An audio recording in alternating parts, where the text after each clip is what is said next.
for yesterday's video mga katalawi, lalaki ta danay. And suot ko yung t-shirt na binili natin sa online mga katilawi.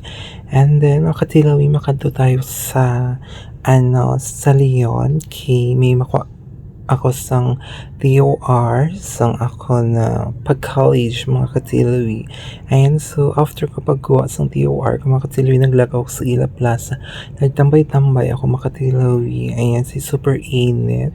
Around 12 noon na. And manami, kidyang ilang plaza mga katilawi around 10 years na ata na hindi ako pumunta sa plaza nila. Super ganda ng pinagbago ng kanilang plaza dito sa Leon mga katilawi. Ayan, so nilalakad na ako pauwi. Ayan, so sakay na tayo sa bus kasi makadto pa ako sa may GT Mall at bibili pa ako ng macaroni pasta nila at saka chicken mga katilawi. Ayan, favorite ko talaga yung chicken as always mga katilawi kasi nasasawa na ako kumain ng hotdog at saka eggs mga katilawi.